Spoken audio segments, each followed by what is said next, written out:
Hi everybody, we're here to talk about Kent Hovind suing the world. I've got Dapper Dino with me who has a special announcement for today. Oh yeah, so today I hit 5,000 subscribers, so I am going to start planning my 5,000 subscriber special. I have a few ideas, not sure which one I'm going to go with, but hooray for me. Yay! So congratulations to Dapper Dinosaur for reaching 5K. Triggly puffs in the chat for him, because I'm sure that makes a handful of people very angry. I would make that assumption. I imagine Matt Powell's part of that group.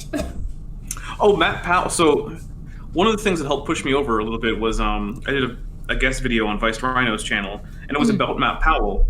And Matt Powell immediately privated the video that I was responding to. No, did he? Yes, he did. Okay, color me not terribly surprised, but like, ever hear of the Streisand effect? The fun thing is, though, I have that video unedited on my channel because he, in the video, said that anyone could re-upload this to any platform. So I took him up on that offer. Oh. Yeah. You foolish fool doing foolish things. Exactly. Well, today we're going to talk about Kent Hovind. And his lawsuit, where we've talked about this before. We were talking, I think we had Bent on as well. We were looking at Peter Riley's Forbes article about Kent Hovind trying to sue the United States of America. Yes, and like a whole bunch of other people in it. Right. So we've pulled up that actual lawsuit now, because apparently reading lawsuit cases is something I do. You should just go to law school, become at least a paralegal. I'll tell you what, if the community wants to pay for it, I'll do it. We'll send you to Patriot Bible University. You can become a Christian paralegal. Christian paralegal, defending Kent Hovind from himself. Yes. Okay, so this is actually the complaint. So yes. I assume most people know, but the complaint is basically how you start a lawsuit. And this is you telling the courts, hey, I think these people did this thing to me, and therefore I would like compensation from these people or entities or corporations or whatever it is. So this is Kent Hovind going on and saying what he thinks happened to him and why he thinks he deserves what's going to end up being a bit over $500 million US. Spoiler alert. So if anybody wants to look up the case number, case is 3:20-CV05484 TKWHTC. This is 57 pages, so we're going to try and get through as much as we can today. Fingers crossed. And so I'm just going to start reading, and you tell me when you have something to say. I just really quickly want to say I'm kind of disappointed that after TK it doesn't say 421. Or the best character in Star Wars. Womp womp. All right. Let's go. United States District Court, Northern District of Florida, Pensacola Division. Kent E. Hovind, an individual, *. Paul John Hansen, as trustee for Creation Science Evangelism, CSE, a non-statutory trust, are plaintiffs, versus United States of America, USA, an entity, Margaret Catherine Rogers. Okay, hold on. So that, right, we're going to actually, every name we're going to have to say who it is, right? So Margaret, and I'm just double checking to make sure I have this right. This was the judge in his criminal trial. So he's suing the judge here. He's suing the judge. You can't do that. Okay, well, so you can file a suit in the United States against anyone at any time for any reason, right? That's a thing in the United States. You can just do it.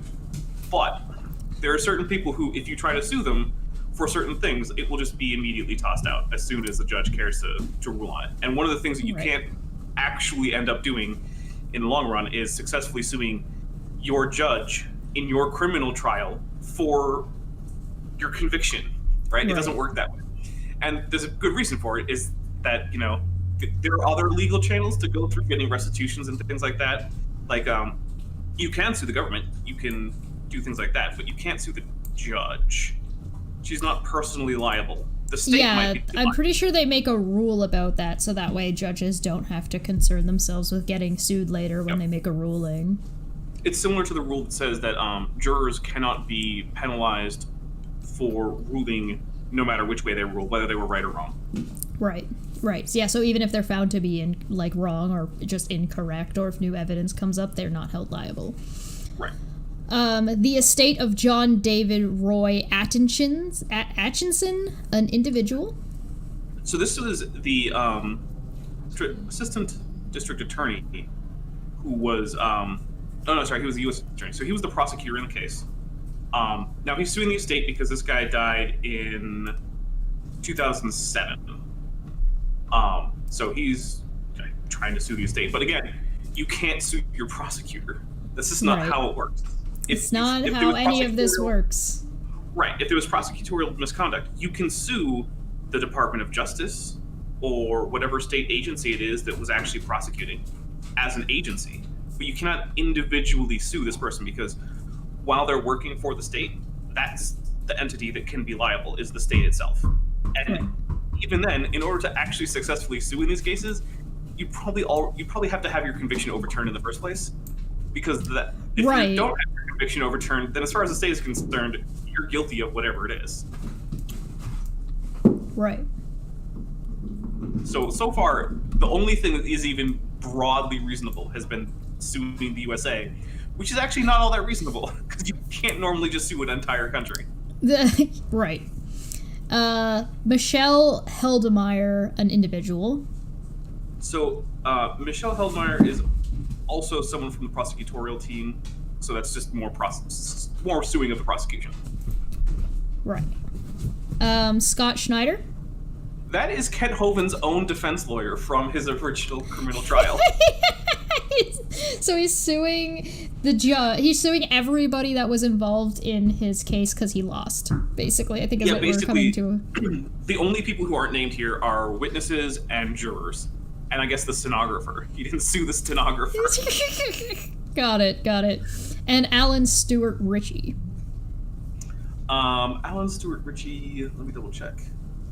I think that's actually another one of his attorneys. I thought so too. I think I remember reading that name when we were covering Riley's coverage of that. Riley's coverage of that was actually pretty good. Peter Riley for Forbes. Yep. And his coverage on the non sequitur situation has actually improved. He's made some updates. Oh, that's good. Well, there have been a lot of updates to make, so... There's been a lot of updates to make, but there's also, a lot of updates to make when you're listening to dumb people who are giving you incorrect information on purpose. Yeah, that was annoying. And those are the defendants. Yeah, which is, just everyone who was... Every lawyer and the judge involved in his criminal case, just a defendant. Where he is claiming civil rights complaint, -42 USC paragraph 1983.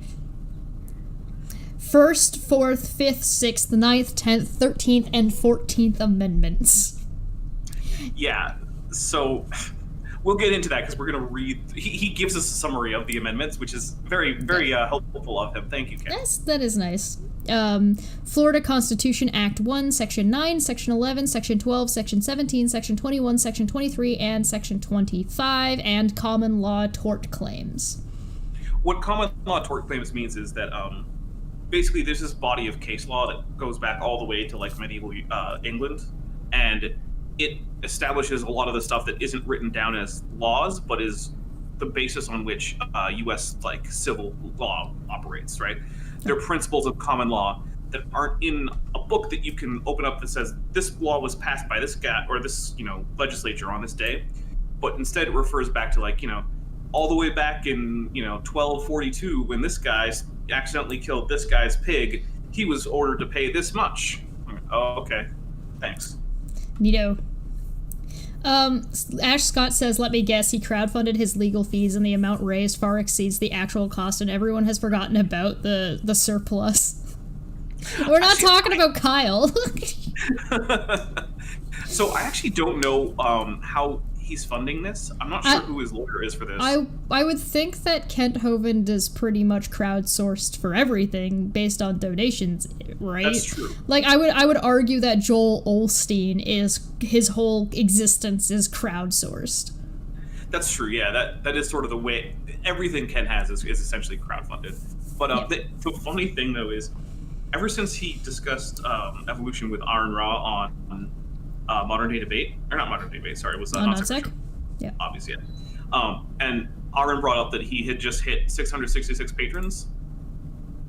Ken Hovind got this weird idea into his brain that Aaron Ra had a 666 club because of Satan or something, and it was literally just Aaron like, haha, chuckle, I just hit that number on Patreon, whatever.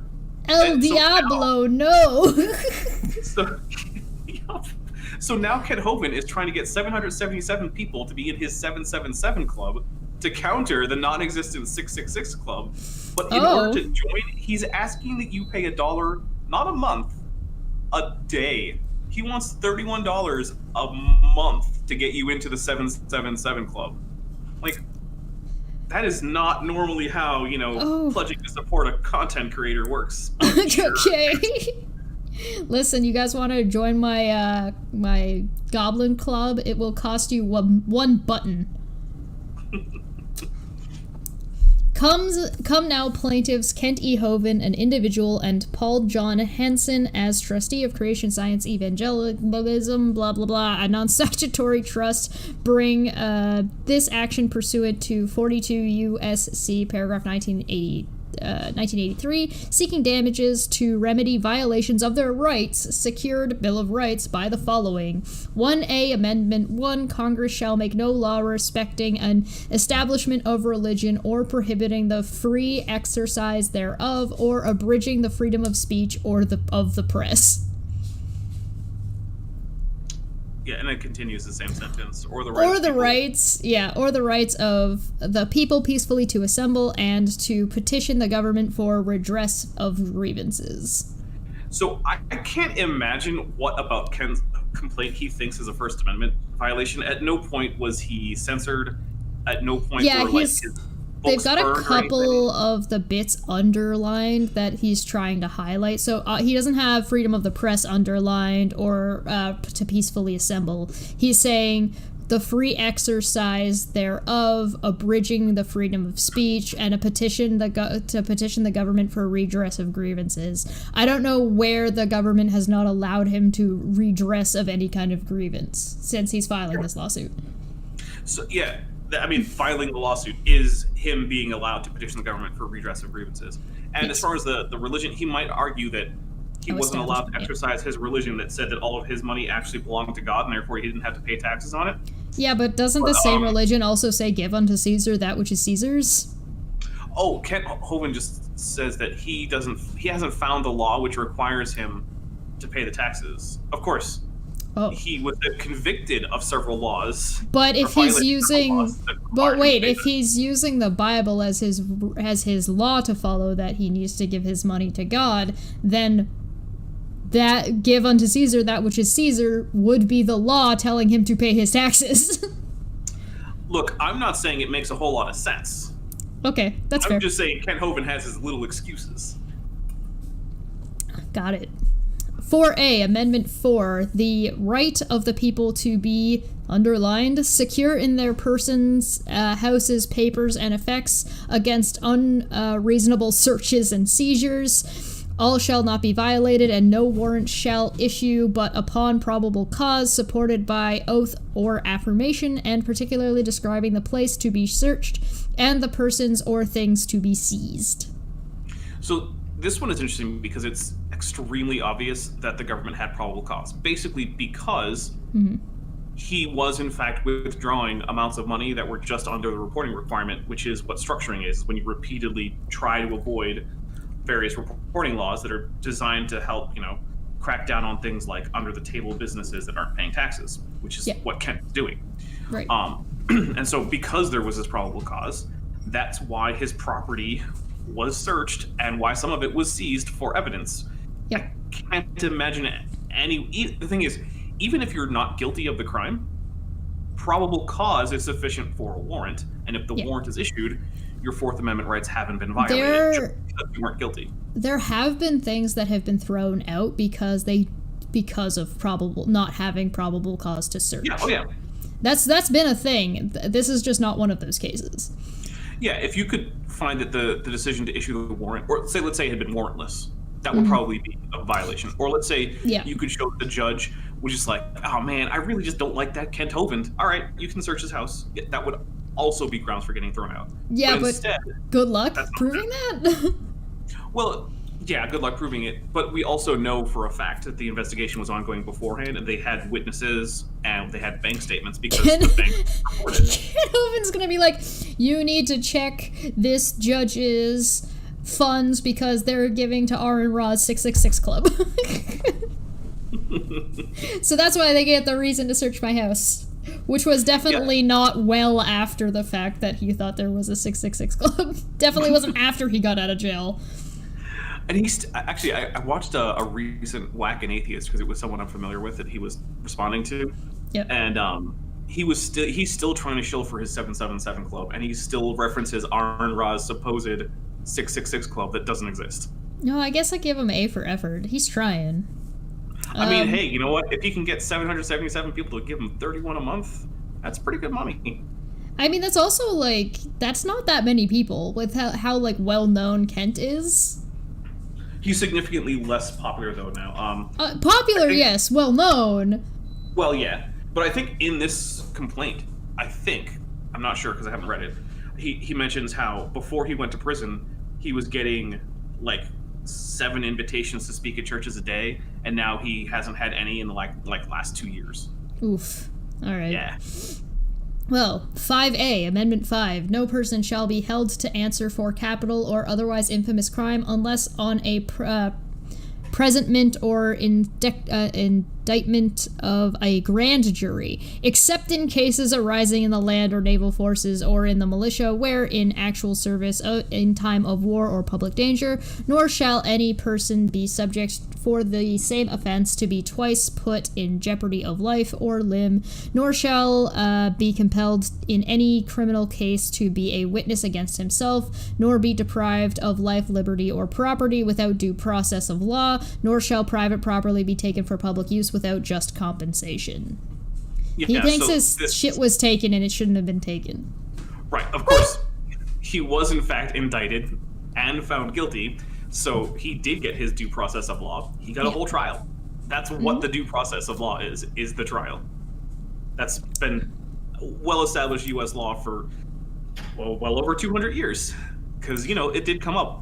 Due process isn't explicitly defined, but the courts have always found that if you got a trial, that's due process. Now, if there was a mistrial, you can have a do-over if the state wants to continue, but it's still the due process. It is the trial.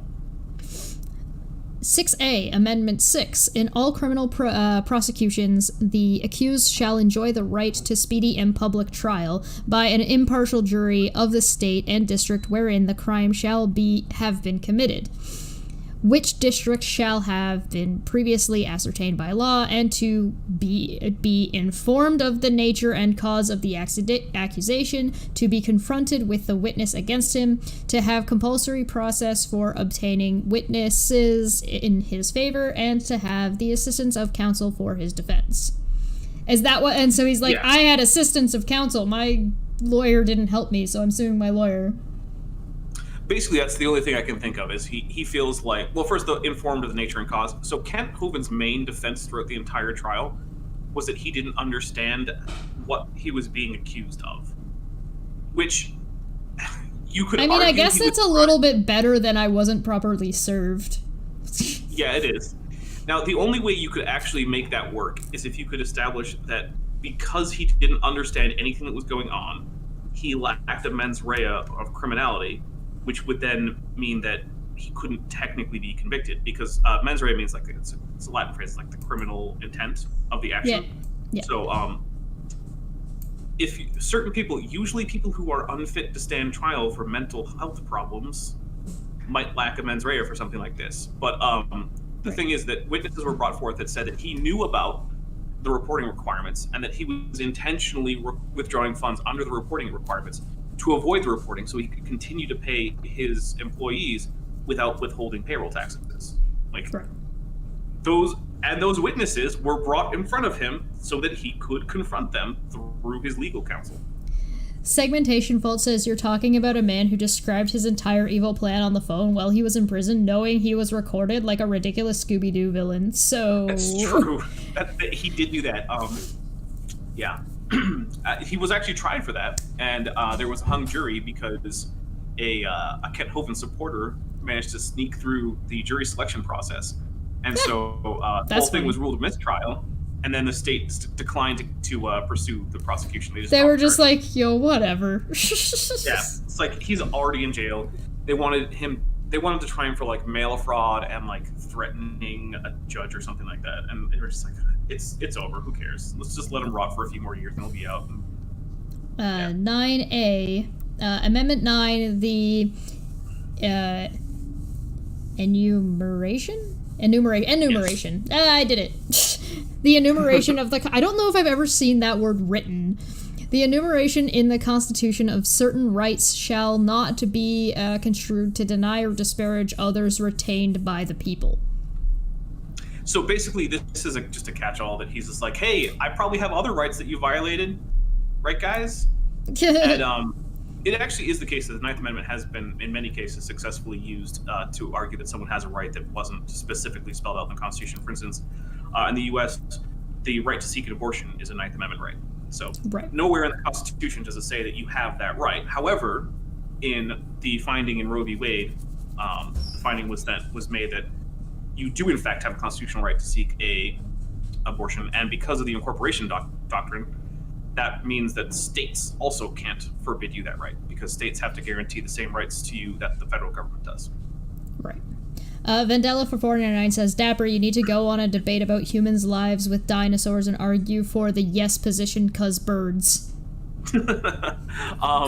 Actually, I have had a few discussions on that topic, and usually what I'll do is I'll start off by stating, obviously we're not talking about birds here, and usually what ends up happening is the person I'm arguing with gets a little bit triggered because they don't think that birds are dinosaurs, so they get a little bit wrong-footed right away, which is always fun. It's always fun to put yourself in a winning position right out the gate. You've already destabilized your opponent. 10A, Amendment 10, the powers not delegate to the United States by the Constitution nor prohibit by it to the states are reserved to the states respectively or to the people. So this is a weird one. The only thing I can think of is he's trying to do some of the sovereign citizen thing, because this wasn't primarily a state investigation. I mean, the state was involved, but he does seem like he's like a pick and choosy sovereign citizen. Like sometimes he is and sometimes he isn't, depending on the situation, and sometimes that contradicts itself. Yeah, when he thinks it's convenient, he's a little bit of a sovereign citizen. So I think that's the only thing I can think of there. Right. 13A, Amendment 13, neither slavery nor involuntary servitude, except as a punishment for crime whereof the party shall be duly convicted, shall exist within the United States or any place subject to their jurisdiction. He's saying that they made him involuntarily servitude? I mean, they did. I'm sure he had to do work in prison, right? Oh, yeah, okay. But yeah, that's a thing with U.S. prisons, I don't know. Except as a punishment for crime whereof the party shall have been duly convicted. That's the thing. You think the part he would have underlined here was the duly convicted part. Right, especially since that's what he's ultimately trying to contest. He's basically saying, hey, you improperly convicted me. Now, he's not going through the right channels. Those are supposed to be appeals, but all of his appeals have been denied. So... Right, so he's run out of options, so he's like, well, you're not going to listen to my appeals, so I'm going to sue you. Yep. 14A. I don't know why there's a weird formatting change here. Yeah, I don't know why. It's really annoying, but it's a different font and everything. Yeah, I don't. Amendment 14A. We're not experts. We can't tell what fonts are which. Oh, right. God. 14A, Amendment 14. No state shall make or enforce any law which shall abridge the privileges or immunities of citizens of the United States, nor shall any state deprive any person of life, liberty, or property without due process of law, nor deny to any person within its jurisdiction the equal protections of the laws. Hovind and Hansen also seek damages for civil conspiracy state constitutional violations pursuant to Florida common law. This is happening in Florida. He's boned. Florida's not gonna give a shit. Yes. It's Florida. Pick a different state, Kent. Notice, Though there are 60 counts, most all are the same act participated in by all defendants. Very much it is likened to 10 counts against 6 defendants. Notice this action complaint is brought to the jury by the plaintiffs by sworn affidavit, and all statements herein are deemed to be true until otherwise refuted by defendants individually, point for point. Nothing in this document shall be used to diminish the truthfulness of any statement. Notice that the attached ambum? That's a word I'm not familiar with. All right, I'm gonna look it up. Is that a real word? I don't know. I wouldn't put it past Kit to use a made-up word in this. Nothing comes up. I'm seeing somebody named Amy who has an Instagram, goes by Amy Bum with an E. Yep. That's all I'm seeing. It was Instagram. Oh, I'm seeing Twitter for the same woman. Definition? Pertaining to or resembling amoebic dysentery. If you don't know. Yeah, I'm gonna go ahead and say that that's a mistake. That's an error of some kind. 1, 2, and 3 are sworn to be true, each bearing affiant's signatures. I don't know.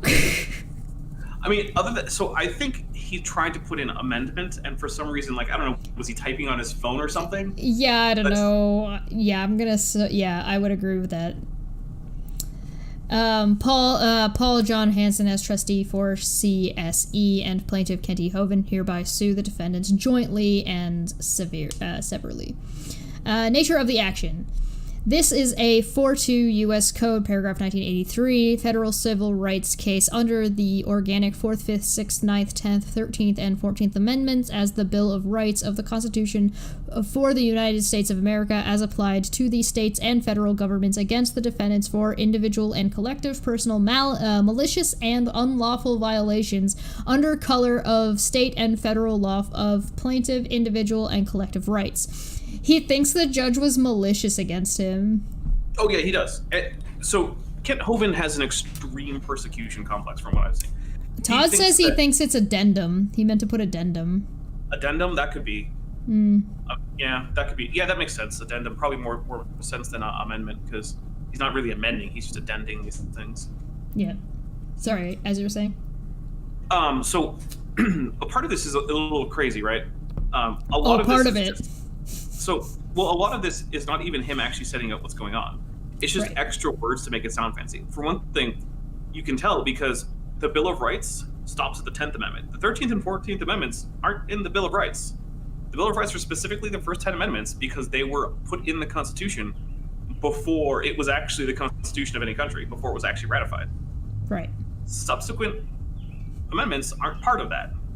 Right. So he's just waffling on, essentially. He's wasting the court's time. There's definitely not something that sounds like Kent Hovind at all.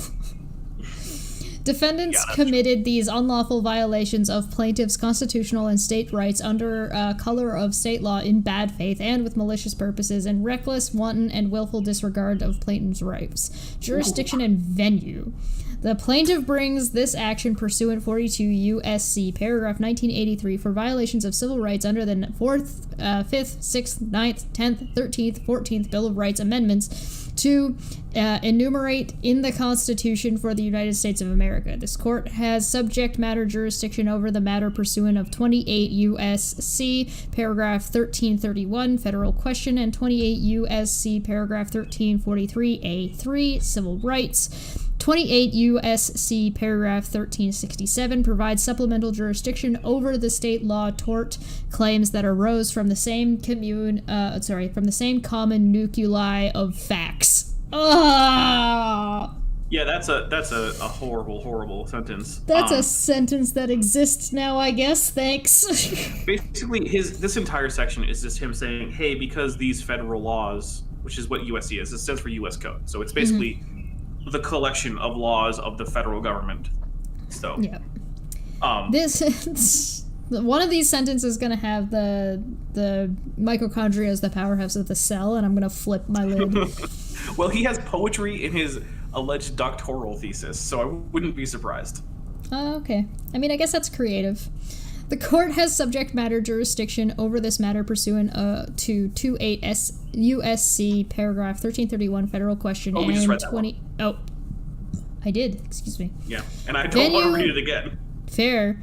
Venue is proper in this jurisdiction, district, and division pursuant to 28 USC paragraph 1391B and MD Florida Loc R 3.1B. I think that's Florida location region, but I don't know. I'm guessing. I'm not sure. Defendant's primary business being in the district and division, and defendant's independent and collective malicious and unlawful violations under the color of state law of plaintiff's constitutional rights, giving rise... Pizza's here! Pizza has arrived. And unlawful violations under color of state law of plaintiff's constitutional rights given rise to the claims herein accrued proceeded within this jurisdiction and division, yet affidavits state that none of plaintiff's business was conducted in land of the United States, as such land is described in Article 1, Section 8, Paragraph 17 in the Constitution for the United States of America. So he's saying, like, his land isn't United States land. I guess. At all material times, defendants committed these unlawful violations under color of state and federal law in bad faith and with malicious purpose in reckless, wanton, and willful disregard of plaintiff's rights. Hi, Bearded Heretic. How's it going? Preliminary Statement Introduction. This is an action for money damages declaration and injunctive relief brought pursuant to 40... So many doggo noises. Yeah, I don't know if you can see Puck. He's right there. I don't know what he's complaining about.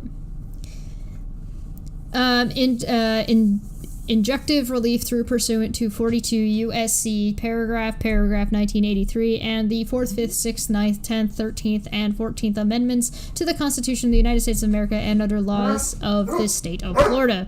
Section 1983 allows defendant to be found liable as they have acted under color of any statute, ordinance, regulation, custom, or usage of the state or territory of, or the District of Columbia, 42 USC 1983. Each defendant acted under color of federal, state, and local law. This case involves Amendment 14 to the United States Constitution, which provides, Section 1, all persons born or naturalized in the United States and subject to the jurisdiction thereof are citizens of the United States and of the state wherein they reside, ellipses enforce any law which shall abridge the privileges or immunities of citizens of the United States, ellipses deprive any person of life, liberty, or deny to any person within the jurisdiction the equal protection of the laws. The amendment is enforced by Title 42, Section 1983, United States Code.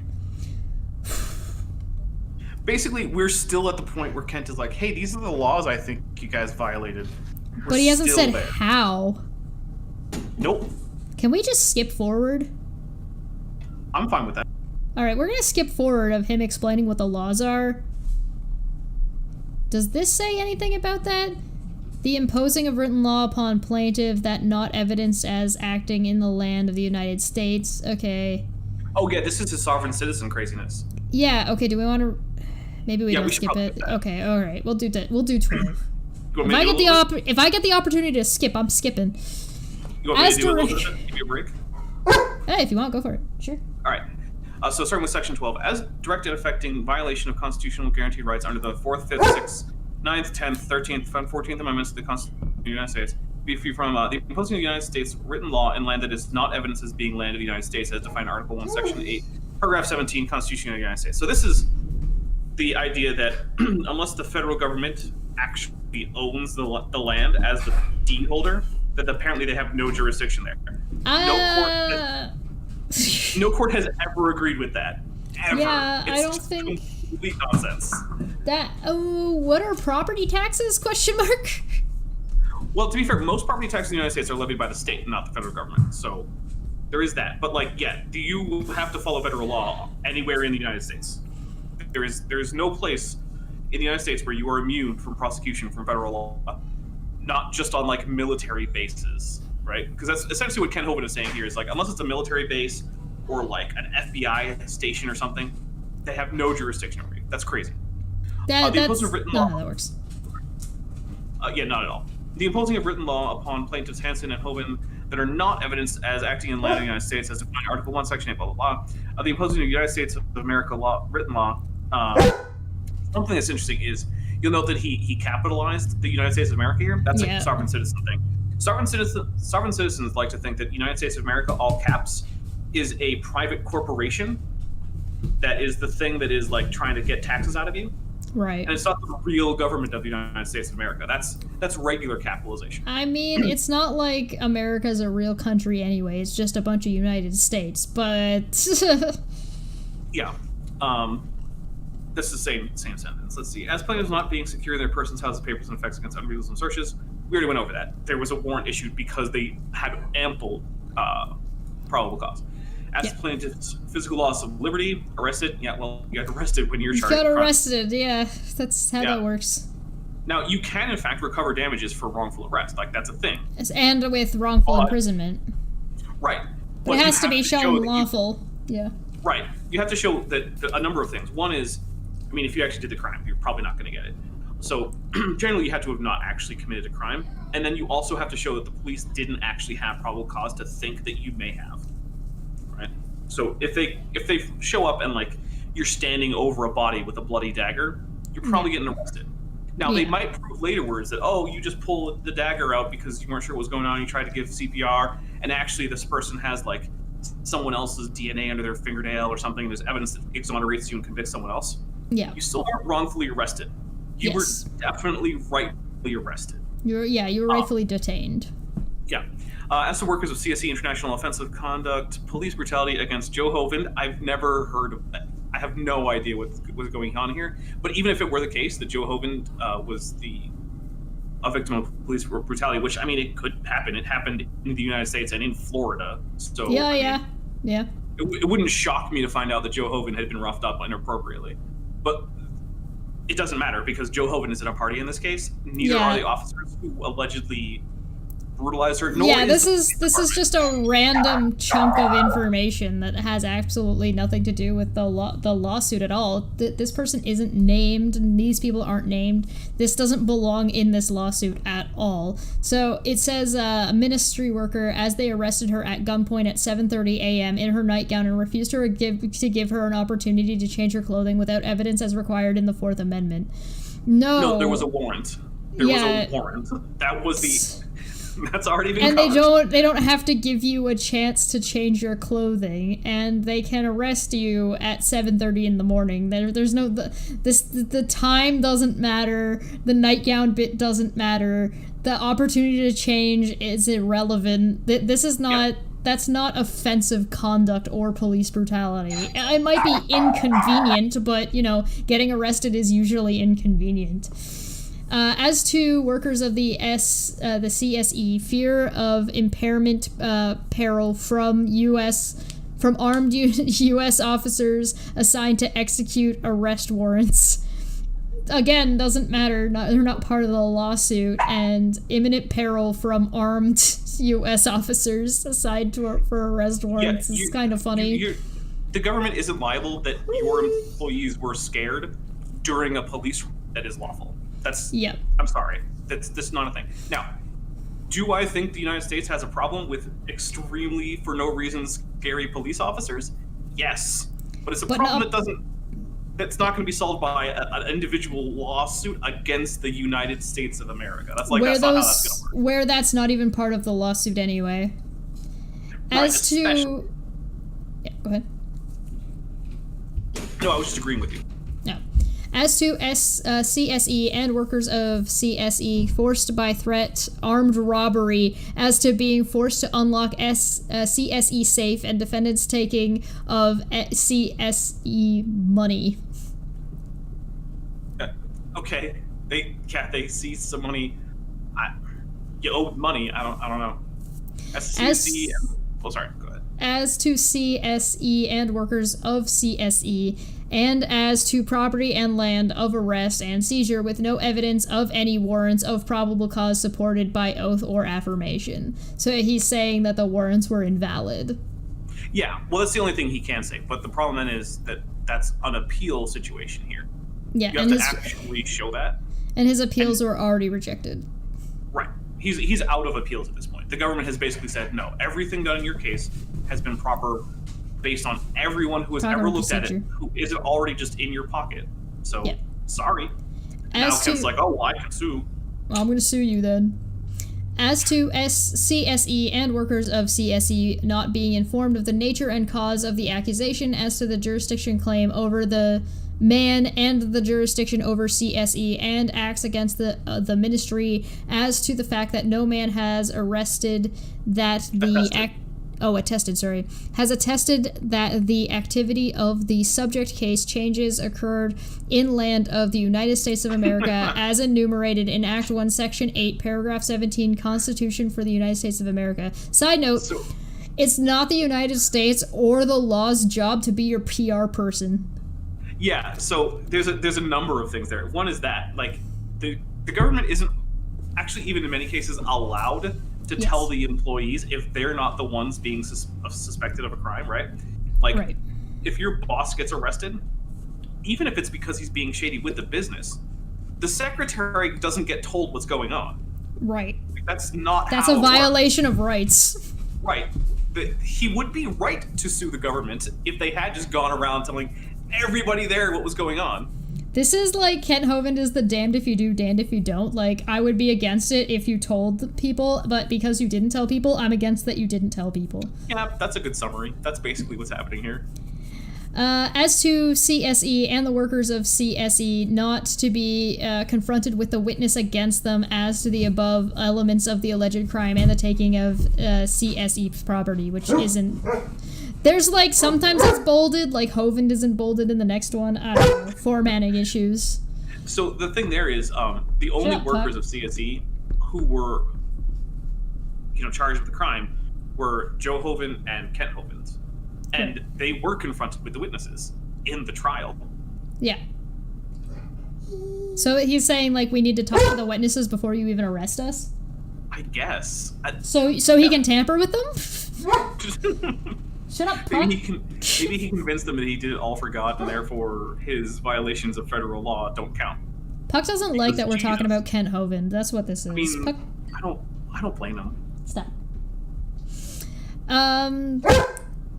As to Hovind not having the effective assistance of counsel for his defense, for the attorney stopped defending when threatened by Judge Rogers when counsel started forcing proof of the elements of the alleged crime. Okay, so what this comes down to is Kent Hovind wasn't happy with the direction his attorney wanted to go in. Yeah. Kent Hovind instead wanted to go with the angle that I've already described, which is to say, I don't know what you guys are talking about. This doesn't make any sense to me. Basically, Kent Hovind wanted to be found not guilty by reason of being a fucking moron. Right. That was his defense. And his attorney was like, nah, I don't want to do that.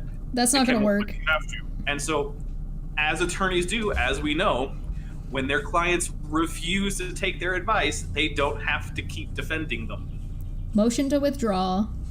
I don't actually know if there was actually a motion to withdraw in this case. I think there was, though.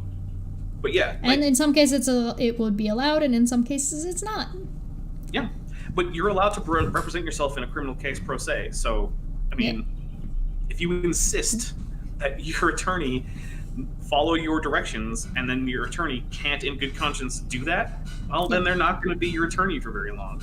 They're not able to do so by the rules. Yeah, to do so would be a violation of legal ethics, and it could get them disbarred. As to Hovind being... who wants to be disbarred because of Hovind? Oh my goodness. Can you imagine, like, at your next job, it's like, oh, so you used to be a defense attorney, huh? What happened? It's like, well, Kent Hovind. Like, no. As to Hovind being prosecuted with no evidence of a complaint or warrant supported by oath or affirmation in the official records, thus not charged as a matter of law, Hovind was never constitutionally charged. Okay. So this is more of his sovereign citizen thing. So according to Kent, in order to be actually charged with a crime, an individual, presumably the victim of the crime, has to submit a signed, a signed and usually I would assume notarized affidavit saying this is the complaint. But that's just not true. Right, that's just straight not the case. Right. Puck, shut up. Enough. You're fine. Go lay down. Good boy. Thanks, I appreciate it. He's mad at me. Look, he turned away and everything. He's like, oh. Poor Puck. Wait, he's owed at least 2 boops. Has he gotten his boops? No, not yet. He's been busy being a Borky boy. He can't have boops when he's being naughty. Oh. As to Hovind and Hassan not having certain rights, as the court administers Rogers' practices had effect to deny or disparage others retained by the people, such as biblical fair trial. What? Look, only God can judge me.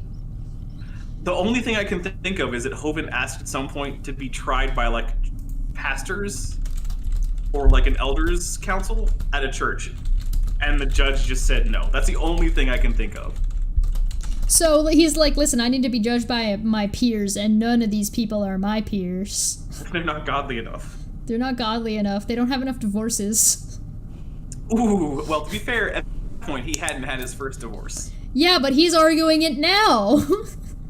Well, that's true. That's true. Such as was denied when presiding Judge Rogers threatened Hovind's attorney. Did the judge be like, okay, listen, you need to stop? That's the only thing I can think of. Is the judge was like, we're not entertaining this nonsense. Let's move on. Yeah. As to CSE denying the land and the property rights, independence from the U.S. that belong to the people. Okay. That's not even a real sentence. That's not, no, okay, moving on. As Hovind being denied access to legal papers to form a meaningful appeal due to being moved approximately 25 times during his appeal window, and a total of 32 times during his 8.5 years of incarceration. Yeah, that sounds like a you problem. So, the thing there is, like, generally speaking, you can keep your lawyer even though you're being moved. Now, he was moved an odd number of times. It is a little bit weird. I don't know. Yeah. I have trouble imagining that Ken Hovind was being moved around because he was such a troublesome prisoner. Like, he doesn't strike me as a guy who's, like, starting his, prison yard fights. Riots? I imagine he's probably annoying, though. I also imagine, like, depending on what kind of prison he might be in, his life might be in danger because he's that annoying. I don't know. That's true. But also, if you notice, if he got out after 8.5 years, his sentence was for 10. So what that means is that he almost certainly was well-behaved in prison, because if you're not well-behaved in prison, they don't let you out early. Right. Yeah, that's usually how that goes. So I think he was probably pretty well-behaved. So it is a little bit weird that he was moved this many times. But the thing is that you can keep your attorney during all that time, and your attorney is going to keep track of your new address. And when mail is on the way to a prisoner who is then moved before it gets there, it's forwarded on. Did he get, like, not allowed to not get you your mail. And it's not like he's going to get moved outside of the jurisdiction. It's not like he got moved outside of the state, I would imagine. Oh, he did, actually. He actually ended up as far north as New York, but he was in federal prison. So anywhere in the U.S. with a federal prison is a jurisdiction. He was in federal prison, not... Right. Okay, that makes more sense then. I was thinking he was, like, state prison, but no, that makes more sense if he's in federal prison. He was in federal, so... Yeah, he was moved pretty far away at various points. Fair enough. Which does suck. I mean, look, he was in federal, like, minimum security prison. This is prison for people who it's like, yeah, technically you broke the law, but, like, no one got danger. Hurt. Yeah, you didn't physically harm anybody. So, I mean, and in those cases, it's kind of bullshit to move people, like, across the country away from, like, any friends and family and move anybody who's gonna visit him. Yeah, like, it's not great. I wish the United States hadn't done that, and I actually do think that maybe there is a case to be made that there should be some kind of something for someone who's treated like that, because there's really it would be very hard for me to think of a reason that he needed to be moved that many times. Maybe there was, though.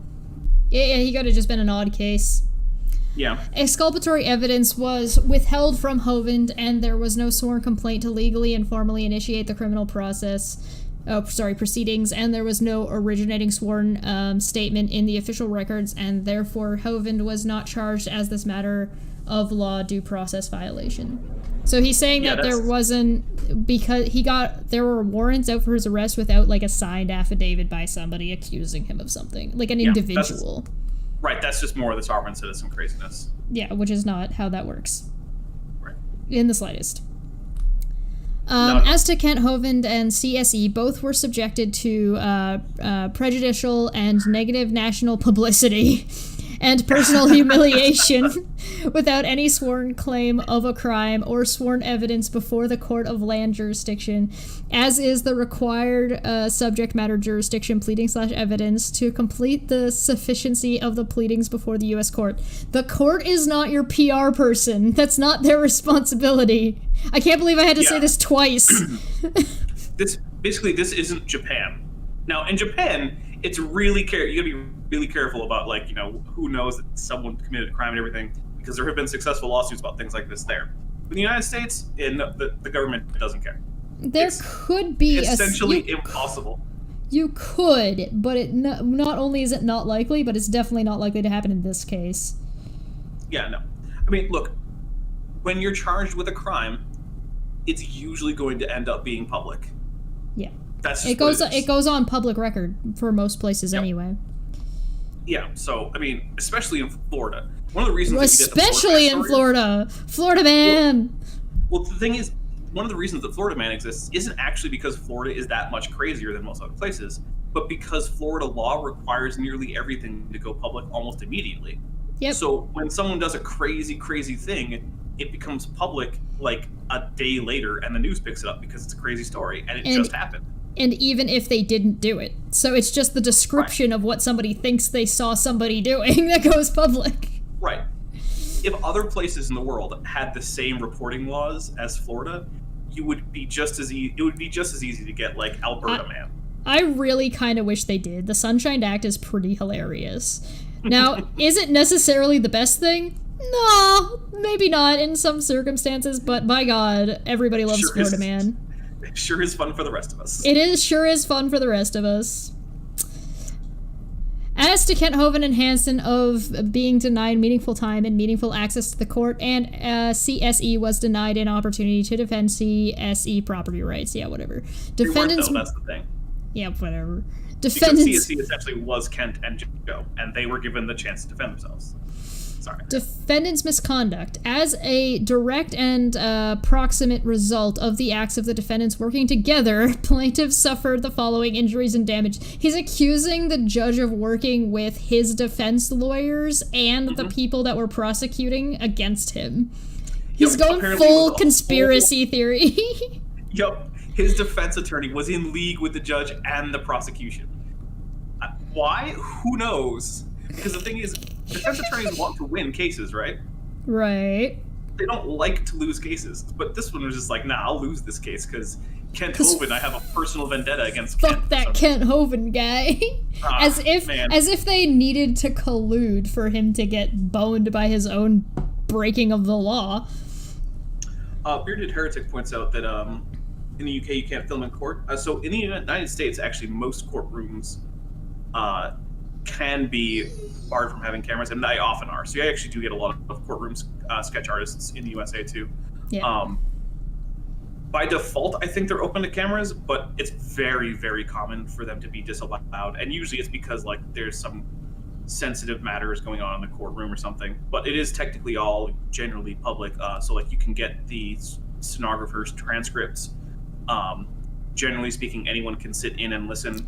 That reminds me, I need to finish up the transcripts for the last hearing for Kyle. Oh, yeah. Mm-hmm. And hey, we got, what, 21 days until the next scheduled hearing? Yeah, hopefully I can get it done in the next 21 days. Well, I remember when I was working I have a little project coming for when Kyle is finally incarcerated. And I was a little worried that it might not be finished in time. That was a while ago. At all times relevant to this complaint, defendants are as follows. The United States of America. We already know who these people are, we know. whatever. Yeah, who cares? Skipping. On or about March 1st, 2004, Hovind founded the ministry called Creation Science Evangelism. I hate that. I also hate that it's called CSE. I hate the title of this. I hate the initial. It's hard to say. Does not roll off the tongue. Sorry. To basically expound on the truths of God's word, the Bible, and the Lord's relationship to all creation. CSE existed by documented off record. Oh, sorry, of record. Definitely not off record. Yeah. Of record as a non-statutory trust and had no contract or contact, no legal nexus/business with the United States of America. So basically, Kent is saying, hey, because I didn't tell the government about my business, they don't get to charge me taxes. And that's not how that works. That on July 13th, 2006 at 7:30 a.m. after CSE was operating with no known legal nexus with the United States of America, a SWAT team? Ooh. A SWAT team? Was it a SWAT team? I mean, look, I think it's more fun if it was. It is more fun if it was. All right, I'm going to press X to doubt, but I'll, for the sake of the narrative, I'll take it. Yeah. Led by United States of America federal agents representing themselves as acting officially in official uniform, consisting of more than 20 individuals, all brandishing United States of America issued assault rifles, surrounded the house with the post address of 29 Cummings Road, Pensacola, Florida 32503, where Hovind and his wife were sleeping, which was property/land owned by CSE Trust Ministry. So one of the reasons I can tell already that this is not prepared by someone who knew what they were doing is there's no such thing really as an assault rifle. It's kind of a made-up term that isn't actually useful in describing firearms. Right. Basically, it just means big, scary gun. Right. And doesn't actually mean dangerous gun. It just means scary looking. Because there are many guns that people call assault rifles that are basically just big black 22s, which is like, you could be shot by one of those and not notice. That happens to people. There are people who are yeah. The thing that makes it funny to me is that they're saying that these are all brandishing United States of America issued assault rifles, as if the SWAT team is the only one that could get a hold of these weapons, and that they're all officially and in uniform. Like, what if they weren't? Like, what are you describing to me? Like, now I'm just trying to, like, what if one of these pieces of information was, like, the opposite, and it's, like, it's blowing my mind about, like, what were you doing asleep at 7:30 in the morning? You're a God-fearing man. You need to be up at 6, at least. Yeah. Oh, actually, this is 27 section. I didn't know all of this. Hold on, I have a question I need to look up. I need to know what day it was on July 13th, 2002. What day was, 2006. Was it it was a Thursday! I can't believe I guessed that. It was Thursday. I had a 1 in 7 chance. So it wasn't even a weekend. Get the hang of Thursdays. No sleeping in for you. Yeah, 7:30 is not that early. I'm often up before 7:30. I'm not usually up by 7:30. I'm usually still awake at 7:30. Yeah, though. but that's the thing. You are always staying up until like 5 a.m. Hey, listen. Was it like? I feel attacked. A couple days ago, I got a message from you at like 2:30 a.m. my time, which is like 5:30 a.m. your time, and like Correct. I look at my phone the next day and I'm like, what is wrong with her? Listen. 27. Then on the same morning, under the same armed United States of America agents went to all surrounding ministry properties and arrested all ministry workers, numbering 35. The arrested were then separated and then individually interrogated for up to 6 hours before allowing them to return to their respective housing. Yes, that's how arrests and questioning work. Well, so that is one thing. If that is true, and it was also true above that they weren't told why they were being arrested, that would be a problem. That actually is a problem. Yeah. I don't know if that's the case, but if that did happen, then that is a problem. Now, if they were just detained for questioning, which is not the same thing as actually being arrested, for one thing, it doesn't actually get recorded go on a record. Really anywhere. Yeah. Yeah. Then you don't really always have to be told why you're being questioned. But if they were actually arrested, then that's, and they weren't told why, then that's a problem. And I do think that there should be some kind of restitution for the employees, not for Kent Hovind. Who are, by the way, none of this is part of the lawsuit. Right. So those people, if this description is accurate, should get something back from the state. Yes. If this were the case, and they weren't just being detained for questioning. Yeah. Or even just detained while they searched the area. Because that's a different thing, too. If it was just like, hey, you have to stay out of here while we're searching, that's not being arrested, really, or detained. That's just like, don't be around where the guns are pointing. Yeah, that's just them cordoning off an area, and they're allowed to do that. On or about July 13th, 2016, Hovind and Joe Hovind were presented an indictment from a grand jury proceeding with case number 3:06CR18/M, it's probably dash MCREMT, upon which both were soon arraigned. Did he spell that right? I think so. Okay. I'll take your word for it. With accorded pleas of not guilty, the challenges to personal jurisdiction being asserted by Hovind, and then the same challenge was ignored by the proceeding administrator, Margaret Catherine Rogers. Yeah, because your sovereign bullshit doesn't fly. Shocking. And I like how he puts indictment in scare quotes. Like, no, it's a grand jury proceeding happened, and they issued the indictment. That's an indictment. Yes. There's no question about this. A grand jury convened. The prosecutor said, hey, these are the reasons that we think we should be able to charge Kent Hovind and Joe Hovind with X. And the grand jury was like, yeah, that seems reasonable. Yeah. That's all it takes to have an indictment by a grand jury. And the thing is, that's what a grand jury is. Like, I think, like, not a lot of people, even in the U.S., know what grand juries do. They have lower levels of standards of evidence. They don't have to prove the case. They just have to say, hey, we think it's worth charging someone and having a trial. And then the grand jury is there to say either, yes, it's worth essentially seeing if this is true or not. Yeah, that's like, how do you get a warrant?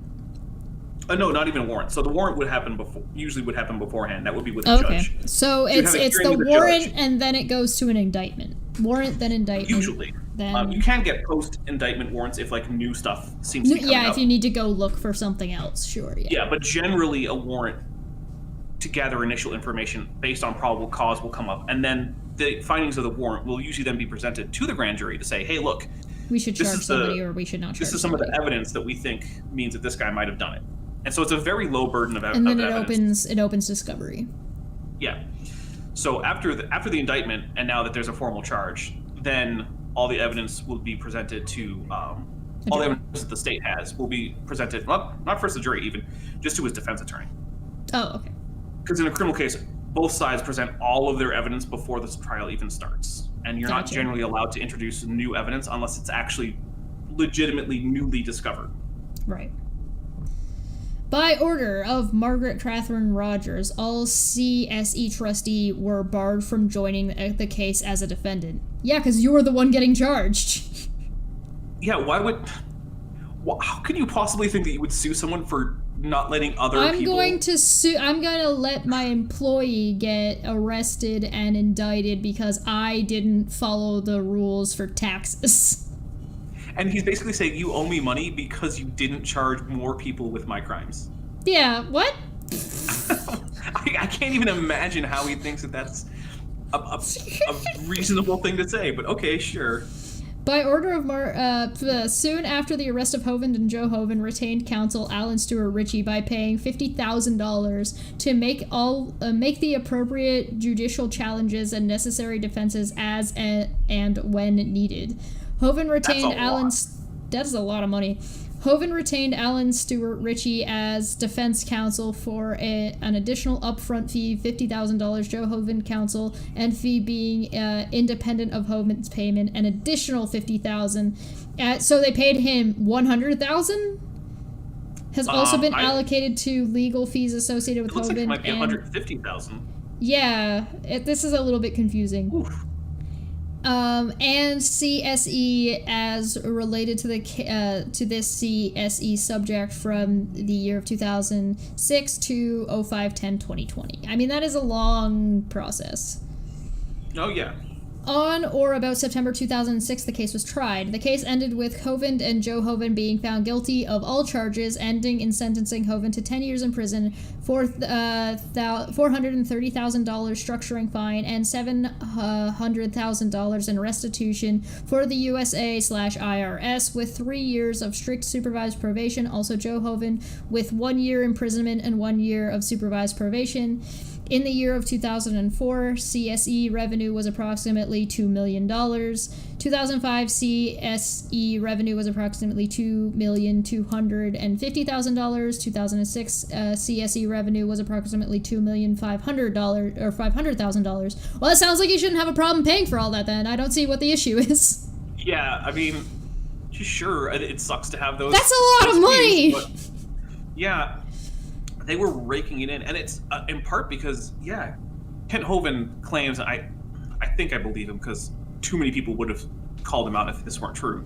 But he claims that he didn't technically charge speaking fees, but he asked for a quote-unquote like love donation, which basically would have probably meant, and I know this because I've been in churches where this kind of thing has happened, there would be like an extra collection, like, hey, this person is... Yeah, or go buy it, like a big shill for go buy their stuff, or... Yeah, and so often there would actually be a second, like, you know, you can pass around the collection plate. There'd be like a second one, like, hey, this is for this person to come and talk to us. We're inviting him, and, you know, we want to be able to give him some compensation and pay for plane tickets and hotels. And then whatever money that was would go directly to that person, yeah. Right. Some of it might actually be spent by the church to purchase plane tickets and book a hotel room. But other than that, the remainder just generally goes to the person. Which, I mean, to be fair... if people want you and are willing to give you the money, then I can't argue that. Yeah, I'm not going to condemn him for taking money from people who wanted to give it to him. I do that. Yeah. If you want to give me money, I provide options, and some people do, and I'm very grateful. So I can't be like, oh, I can't take people's money. Listen, I'm not going to disparage him for making a shitload of money. I just don't know why he's complaining about money when he clearly says he had a shitload of money. Like, well, why is this here? To be fair, if I were rich and then I was unjustly deprived of some portion of my money, I think I would have a right to complain. Well, yeah, but would you be like, listen, you took a whole 2% of my entire money. Give me back my 2% of my money. It just sounds silly is what I mean. That was the 2% that was going towards my dog's dentist bills, damn it. Right. On or about... Puck heard you. On or about... On or about September 9th, 2009, CSE collapsed and CSE product sales ceased due to Margaret Catherine Rogers' court determination that CSE was an alter ego for Hovind. Therefore, CSE was deemed as non-existent by court order. You didn't register them with the state! Right, so there's a couple interesting things there. One is, I don't know what September 19th is. I don't know. Those are very different months. I would like some clarification on that one. That's a big oops. Is, so the reason that Margaret, the judge, I'm just going to call her the judge, I don't want to read her whole name, basically declared that CSE was an alter ego of Kent Hovind is because he had complete control over the bank accounts. All the ruling, like there was no board that he was asking. Yeah, there wasn't like a board, like when he complains about the trustees, there were none that had any control over anything that was going on.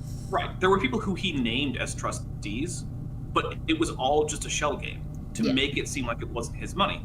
But he had complete control over it. He was the one who had made all like employment decisions, spending decisions, and I mean, he consulted with people. But like ultimately the buck stopped at him. And since there was no like LLC registered, there was no 501c3 registered, none of this, there was no official legal separation. And so basically, you can't just put your money into an account that doesn't have your name on it, and then just pretend it's not your money, and thereby avoid tax liability. Yeah. The government knows that trick. They're savvy to that one. They figured that one out pretty quick. You think? Yeah. So, because that's the thing is, it would be so. It's sort of like you hear about people doing things like, oh, I transferred all of the money that I owed to, say, this person that I lost a lawsuit against to, say, my mom. You saw that if you watched Tiger King, right? Yeah. Joe Exotic tried transferring his property to his mom's name, and the courts were like, we don't care. Well, I mean, Ken Ham was trying to do that, where he sold his business, or he sold the art for $1 or whatever. Yeah, he sold. Now, to be fair to Ken, he does have more than one legally distinct entity. Yes, this is true. And he tried to sell it from one of them to the other, from basically the for-profit branch of AIG to the nonprofit. But then the state was like, okay, but you realize that we were giving you we were giving you tax breaks on the basis that you were running a for-profit business. Yeah. And if you're not, you're going to have to start paying those taxes again. And then he quickly sold it back. Yeah. He was like, wait, no, I take it back. Reverse Uno. Reverse Uno. Yeah, that was... Oh, God. To this day, CSE does not operate due to fear imposed by Catherine Rogers' orders. I mean, that's just Don't do illegal shit. Yeah, that's, I mean... So the thing is, Kent Hovind still calls his current... I don't want to call it a ministry. It's a cult.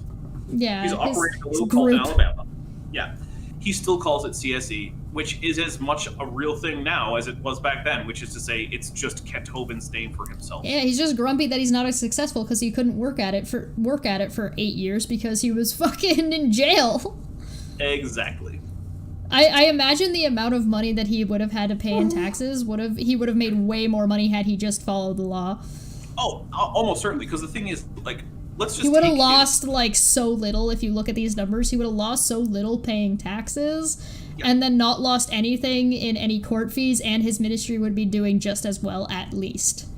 Well, and the thing is, he probably could have successfully managed to become a 501c3 corporation, which means that most taxes would be waived. He would still have to pay, like, payroll taxes and, like, FICA and things like that. Right. Which are, for those of you maybe not in the United States, those are just taxes that basically if someone works for you, you have to pay those because they go directly into things that are supposed to benefit workers. So all of the workers are supposed to pay for it. But you're not going to end up paying, like, income tax on the corporation.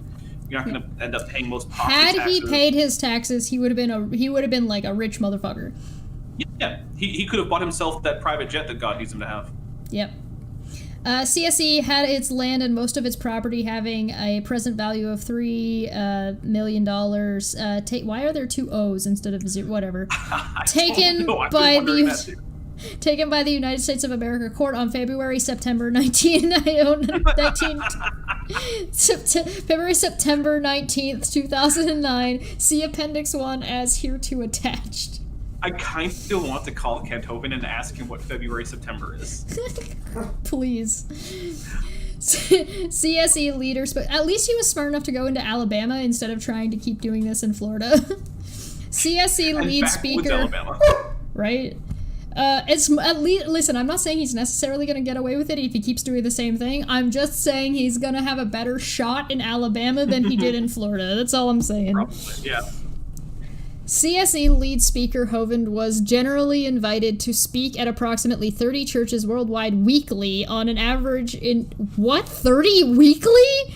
Around the world? Well, how did you do that? You can be invited to any number of churches. Presumably he didn't go speak at 30 a week. Oh, okay, fair enough. On average in 2006, but in 2020 it is 0. Your business failing is not, no. Hovind is striving daily to regain his and like ministry's popularity since his release in August 7th, 2015. Hovind soon after being greeted at home to a notice of divorce, forced removal of his own by his own son, with aid of police to get off the once CSE ministry land, ending with the close to full separation from all of his family members and immediately family, including all of his beloved 5 grandchildren. I applaud Eric. Yeah, seriously. It's not too often that I'm like, good job, Eric, but like, by all accounts, Kent Hovind is basically just a monster. Good job, Eric, for removing your abusive father and getting him away from the rest of your family. Good. I don't know how many people tell you you've done a good job and you did the right thing, but you did a good job and you did the right thing. He's now apparently on quote-unquote wife number 4. It's really just woman number 4 because he really only married the first one. But all of his exes have come forward with allegations of pretty significant emotional abuse. And he's admitted to pretty severely hitting one of his kids. I think it's Eric. I think it was Eric. That seems to be the consensus, but we don't have a lot of evidence. Yeah, he tells the story proudly of how he basically beat him until he was too scared to move in the dentist chair, and that's how he got a filling. Yep. So, like, look, I'm not making any, like, legal accusations. I'm not saying, like, oh, we should arrest Ken Hovind, but, like, no, that's a different thing. it's pretty clear that he's a toxic individual whom his family is better off without. Yes, that's what I mean. He, like, even at the end of the day, he was clearly doing a legal crime that was causing harm to his family. Yeah. So good on you, Eric Hovind. You did the right thing and you did a good job. Props to you. Now, all those other things you do, Eric. Come on, man. Okay, listen. It doesn't mean you can't be better in other areas, but credit where credit is due. Yeah. Look, it's a big step to remove a parent or grandparent from the family life, and it's not an easy decision. So my other disagreements with Eric don't bear on this. That's a tough decision, and I think it was a brave move for him to do it. And like we said, good job. I guess we should probably keep going. We're only on page 8 of 57. Moment of silence for Eric Hovind. Plaintiff's allegations against defendant, United States of America. The defendant, United States of America, by various policies and or customs employed by its agents and officers, enabled false testimony and false evidence to be used against Hovind and CSE by trial, case number 306 CR 83 MCR EMT in the United States District Court, Northern District of Florida. Specifically, the defendant, United States of America, in open court by various policies and or customs, enabled false testimony and false evidence in the subject case in 2006 that Hovind and CSE had a legal duty to be employed in collecting taxes, keeping an account, and safekeeping of funds, and then pay over the same funds as federal income taxes and FICA taxes to the United States of America for each ministry worker. So apparently it's falsified evidence to say that you need to pay taxes. Yeah. Well, the great thing is, it's not even that they're submitting false testimony. They're just saying, this is the law you broke. That's not even testimony. That's what the charge is. So Athens says the dentist let Kent beat the shit out of his own son. What the fuck? No, according to Kent, he took his son out of the dentist's office, took him into the car they were in, beat him in the car, and then took him back into the dentist. And by the way, the word beating is not our invention. That's Kent's word. That's Kent's words. Kent said that, yes. Yeah, he said, you're going to get 2 beatings like you just got, in reference to him saying that if his son moved again in his chair. So Kent called them a beating. Or called it a beating. Fuck. So this is not like me saying, oh, no, this is his own words. It's sort of like when Carrie Fisher alleged that she had a cocaine problem, and it's like, well, her alleged cocaine, alleged by herself. Right. Kent Hovind alleges that Kent Hovind beat his kid. Yes. Hovind and CSE was involved in a regulated activity that required collection of taxes for the United States of America. That's not falsified, but okay. So the thing is, in his trial, he tried to argue that his employees were essentially paid volunteers, and the government was just like, no, that's what an employee is. Yes, exactly. They volunteer to be there, and they're paid for their work and time. Hovind and CSE was involved in an activity inland where the United States written law has force and effective upon Hovind and CSE that required collection of taxes for the United States of America. Yes, you need to pay property taxes. Well, it wasn't property taxes in this No, case. I know. So, I'm just teasing. Yeah. All right. Yeah, he needed to pay taxes because he lives in America. Actually, I have to step away for just a second, but feel free to keep going. Okay. Hovind and CSE had ministry workers that were required to pay taxes over to Hovind and CSE for the United States of America. Hovind and CSE had a legal duty to obtain an EIN/tax ID number, employer identification number license from the United States of America. Hovind and or CSE were qualified or eligible to obtain an EIN license from the United States of America. Hovind or CSE is subject to involuntary servitude as a non-statutory trust or as a man processing unalienable rights possessing unalienable rights, as to being forced to be a tax collector for the United States of America under threat of arrest, long-term imprisonment, and mass financial loss. You don't have to pay your employer your income tax, but most employers will do your income taxes as part of payroll. Hovind or CSE ministry workers had a legal duty to file or pay taxes or have withholdings collected for the United States of America. No evidence exists that any ministry worker had a legal duty or were qualified to file and pay taxes to the United States of America, as is the matter of law. See Hansen's FDCPA request. So he's saying that, no, none of my people were required to pay taxes, and I wasn't required to pay taxes. You're just making that up sovereign citizen nonsense. Many agents and officers of the United States of America, by its various policies and or customs, enable false testimony and false evidence by multiple witnesses that gave much of the above same false testimony without any such agents or officers noticing any officer of the court of the same false evidence. Yeah, no, that's just a statement of what the law is. That's not false testimony. I feel like this is a grievous misunderstanding of the word testimony. United States of America agents and officers, by operation of various policies and or customs, failed to inform Hovind or CSE had any moral and legal right to a response from Schneider and other IRS agents as to the many letters written to Schneider starting in 1996, many sent to other IRS agents, as to any legal duty that may apply to Hovind and CSE, as were highly germane to the criminal case. So he's saying that nobody told me, bro. None of you guys informed me. I didn't know. Plaintiff allegation against defendant Margaret Catherine Rogers, an individual. That defendant, Margaret Catherine Rogers, as an officer employed by the United States, knowingly allowed false and misleading evidence to be used against Hovind and CSE at trial case number 306 CR83 MCR EMT in the United States District Court, Northern District of California.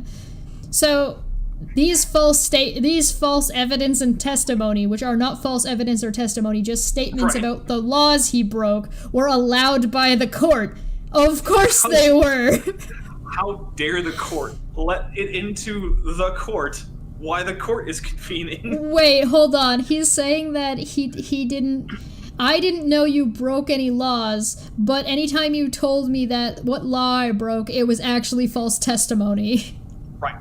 Okay. Also, by the way, now that I have a whiskey sour, I am more prepared to deal with more Kent Hovind nonsense. Oh, I should grab another beer. Specifically, the defendant Margaret Catherine Rogers in open court knowingly allowed false evidence that, and then it proceeds to repeat the shit I just read. Yeah, let's skip that. Indicated that all the defendants of this case conspired to give or allowed to give the above false testimony. So the judge allowed his lawyers to speak and allowed him to speak and allowed the opposition to speak. How dare she? I really hope she gets this printed and put in a book. And when she's bored, she just kind of flips through it and gets a giggle to herself. Can I give a quick spoiler about the outcome of this case? Yeah, go for it. So this case has been dismissed, and in the order dismissing the case, the word delusional was applied to Kent Hovind by the judge. Spoilers. We'll get there.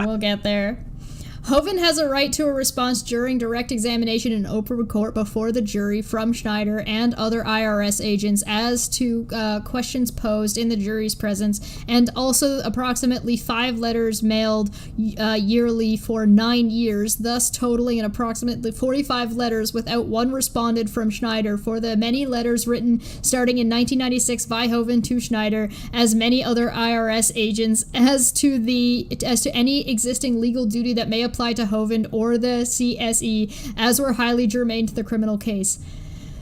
Okay, so they're not your mom, dude. Yeah, IRS agents do not have a duty to enumerate the tax code laws to you. If you are in a complicated tax situation, like you've got employees or whatever, it is on you to go hire a tax attorney and or accountant to make sure you're in compliance. And if you don't, then you better make sure that you're in compliance on your own by reading through the law. Now, if you have a legitimate, honest misunderstanding about the law, usually, rather than actually being charged with a crime, if the IRS finds out that you're underpaying, they will then ask for it. Well, not to ask for it, they will demand that money, but then you're not usually charged, right? Like, they have like payment plans and stuff too. If there is some kind of mistake, they will work with you to rectify the mistake if there's just actually an error. Actually, just this year, the IRS said, hey, we had trouble getting the funds from your bank. Just give it to us another way. Yeah. And if you don't, eventually we're going to charge you late fees. And I was like, yeah, sure, that's fine. Like, the IRS will work with you if they think you owe them money and it's not coming in. Yeah, and if you have an actual reason for you to say, oh no, I don't owe you money because of this audit, then they'll look at that and they'll work with you on that. And if there's an error on their end, they're not like, a lot of people think the IRS are like this group of like horrifying like repo men. They're really not. Yeah, the IRS isn't very unlikely to sneak into your house at night and steal all your valuables. No, it's a lot. They're like just a lot of bureaucracy. That's what they are. Well, yeah, that's the thing. The average IRS agent is basically an accountant. Yep. They might be boring, but they're generally not sinister on a personal level. Right. Rogers had evidenced administrative authority over SE land or any property in said land. What? Okay. Had evidence administrative authority. What is that? I'm not even sure what he's trying to say there. The judge? The judge had administrative control over the land? I mean, she didn't. There's... What? The only thing I can think that this is connected to is the fact that she, in the sentencing, levied fines, which had to come from CSE properties. Yeah. But that's not administrative authority. That's you are now guilty of a crime, one of the penalties for which are fines. You have to pay. And they're repossessing your stuff because you're not paying it. Right. Which is a thing that happened, but yes, the government did seize almost all of that land. I want to know how much. I mean, okay, in the Kyle Curtis case, Kyle is going to have all the stuff that he got from and for Non Sequitur Show repossessed and sent to Steve. I mean, almost certainly, yeah, unless it doesn't exist. Well, so the stuff I'm referring to is that there was a wish list on Amazon. And people were sending him stuff, so anything that was bought or sent to him through that list, even if it was intended for Kyle, is going to legally be repossessed and given to Steve because he owns Non Sequitur and all its assets, and that's part of its assets. Yep. Yeah, all that stuff now legally belongs. Actually, it's legally belonged to Steve for, like a year and a half now? Yes. Plaintiff allegations against defendant the estate of John David Roy Ashens. Why do I feel like this is all going to be a repeat? This is the same. This is the same. Yeah, it's the same. We can skip down. Okay, so we're going to skip a bunch because this is all saying that each of these individuals are accused of the same stuff. Oh, but in Section 49, we get to the plaintiff allegations against defendant Alan Stewart Ritchie, Washington State Defense Counsel. So yeah, now we switch. We're switching from the people who were prosecuting to the people that were defending him. So this is his lawyer that he hired. Plaintiff allegations against defendant. Yeah, Alan Stewart Ritchie, Washington State Defense Counsel. Now, you can sue your lawyer. You can do that, but I don't know why you would lump it in here. It's a bit weird, yeah. The defendant, Alan Stewart Ritchie, as duly licensed attorney in the state of Washington, employed by Hovind, did knowingly and allow false and misleading evidence to be used against plaintiff Hovind and CSE at trial case number in the state of Florida, whatever. So the weird thing there is your defense attorney can't, on his or own, disallow evidence, right? It's not up to him or her. There has to be, like... judge. Yeah, they can make an argument against evidence, but they can't disallow it on their own, yeah.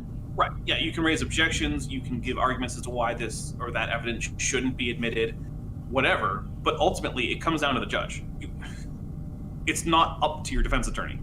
Okay, so the false evidence is that he had to pay taxes and that they had to collect taxes, and it was on United States land, and the ministry workers had to pay taxes, and they had a legal duty to, let this America know that they were doing employees, and they had to get a license, and that they could get a license, and that... So basically he's saying that his lawyer agreed that these were the charges.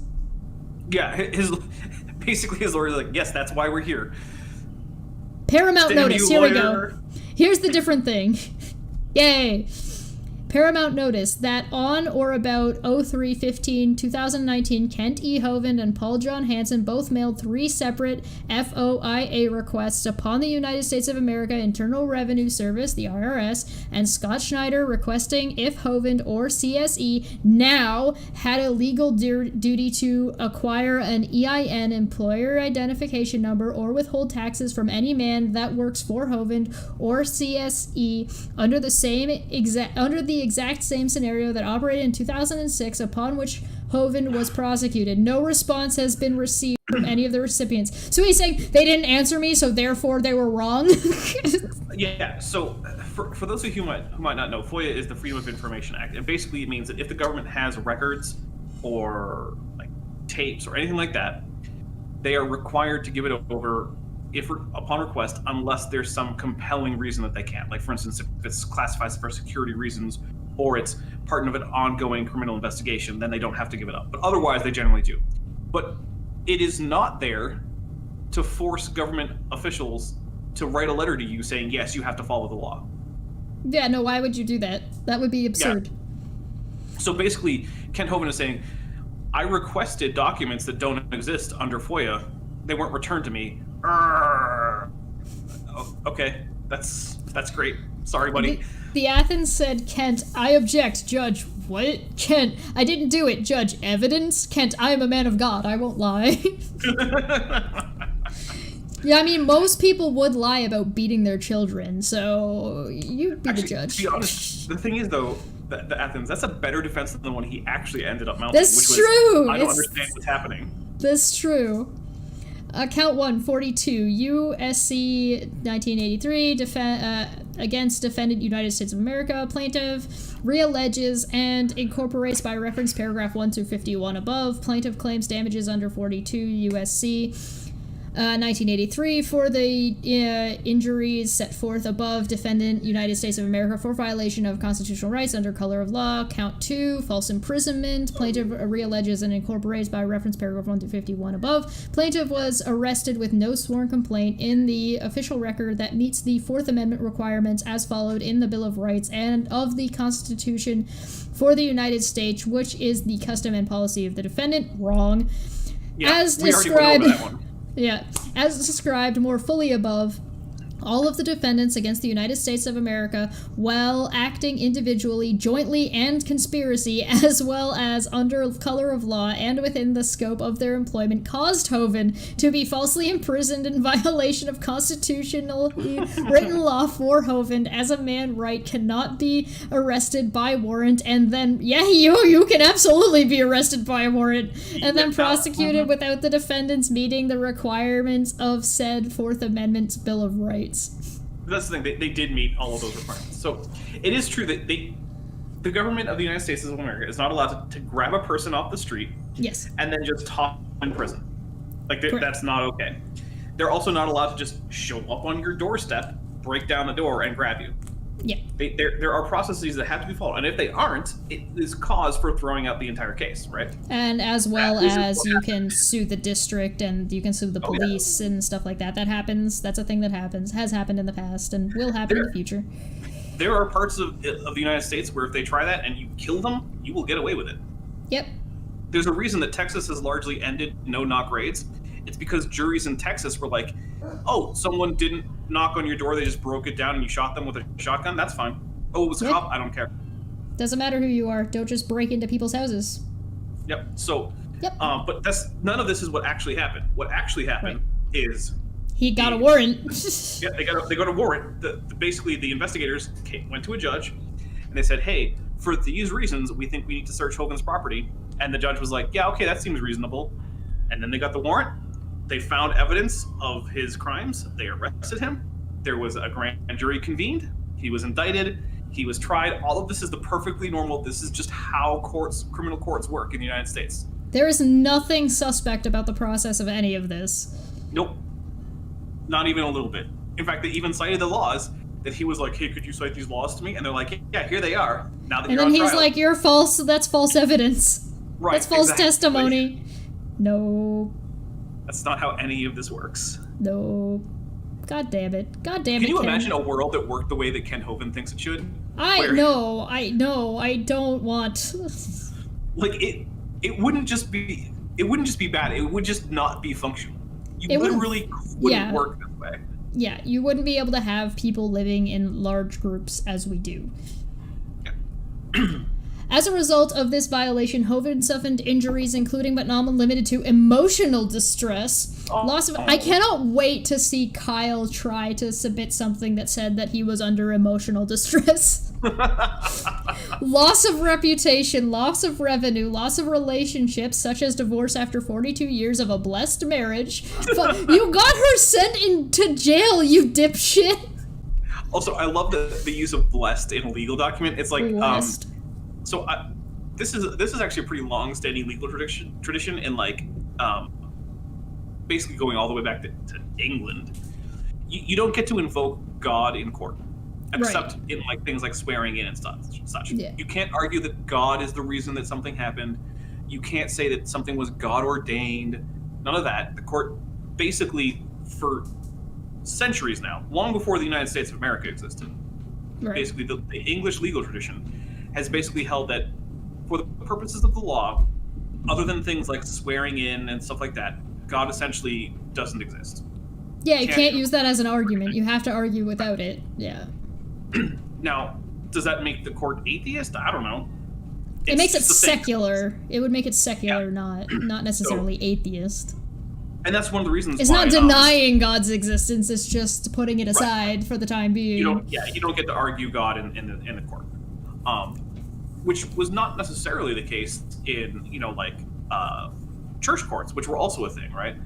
Church courts existed parallel to secular courts for a very long time in most of Europe. Catholic still has its own courts. Catholicism does. Yep. And so you can, if you're under their jurisdiction, which basically means you have to be like a member of the clergy, they'll try you for things.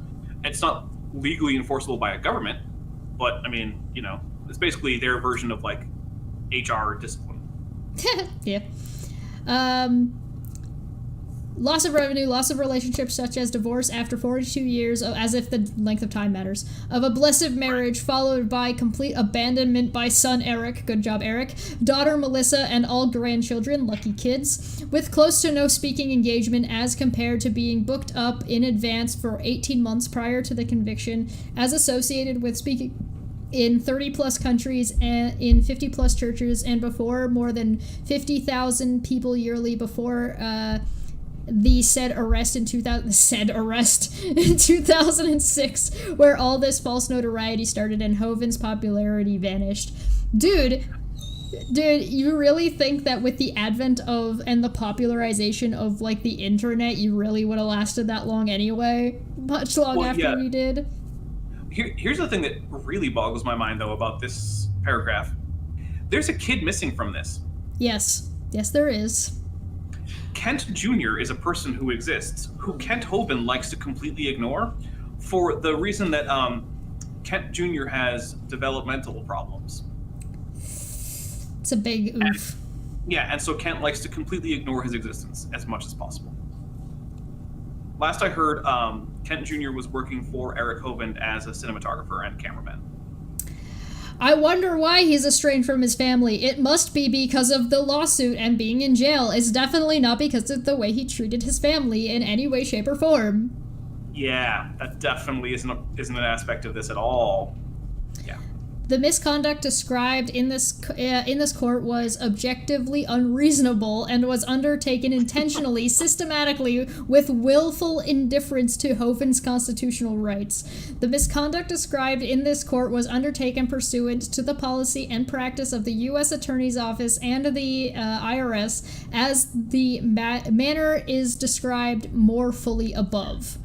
Count 3, equal protection. Plaintiff realleges and incorporates by reference of paragraph 1 through 51 above, as described more fully above, defendants all well, acting individually, jointly, and conspiracy, as well as under color of law within the scope of their employment, denied plaintiff equal protection of the law in violation of constitutional rights. You're not allowed to complain that you have constitutional rights while also complaining that you're a sovereign citizen. Well, pick a lane. So what he's basically arguing here is, so he's saying it's a violation of the Equal Protection Clause, which says that the court isn't allowed to treat you differently because you're male or female or because of your race or other such religion, right? etc. Yeah, it has to be blind to persons. That's the sort of the legal jargon, which basically means it should act as if all it knows about you is some identification number. It doesn't matter who you are. All that matters is what happened. Right. And I can't see a way. The only way I can see this working is that Kent Hovind thinks that for some reason, the prosecution, the judge, and the defense attorney that he selected and hired, all prior to this trial, had a really weird, specific hatred of Kent Hovind, and then decided to all get together. I guess he just unfortunately happened to pick a defense attorney who both knew who he was and hated him. And was also already working with the court. Right, apparently. I mean, bad luck there. That's rough. Unlucky. I guess God wasn't on your side? It's hard to come to any conclusion other than that. I mean... If that were the case, yeah. If it were actually true, I think that would be a pretty interesting argument in favor of, one, God existing, and two, that he hates Kent Hovind. I mean, yeah, I do, but... You're a bad example. Stop it. Boop. To jail with you. Boop. Maybe that's how he should have taken it. I mean, he might have had a better argument than I don't know anything than, no, God's out to get me by selecting you all to work together.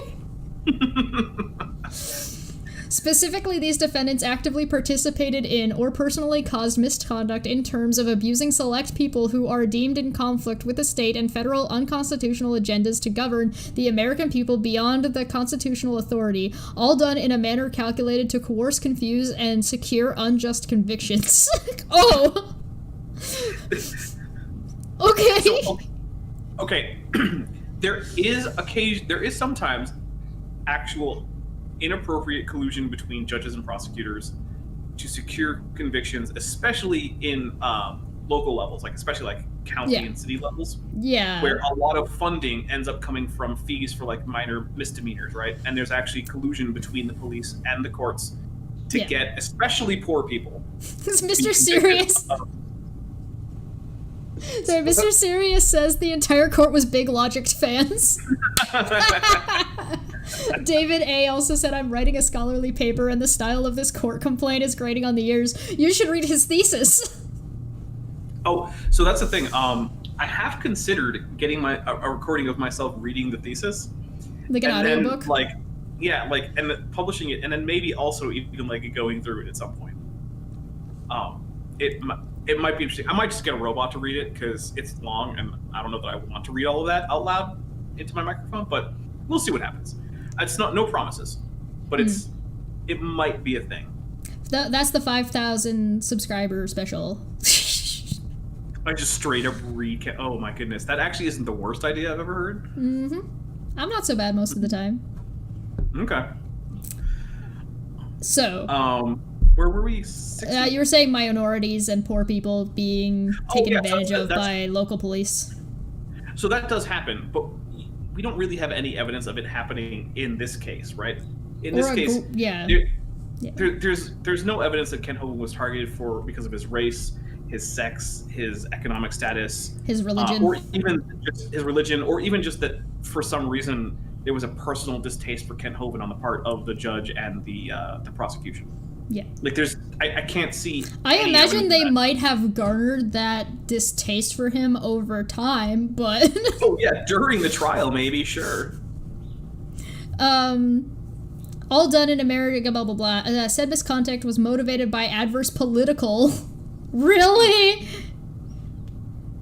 Anonymous and constituted purposeful discrimination and religious persecution. It also affects the masses by show of blast imprisonment in a grossly disproportionate manner vis-a-vis sending a message to all observing Americans just as practiced in communist China. The nail that sticks up gets hammered down.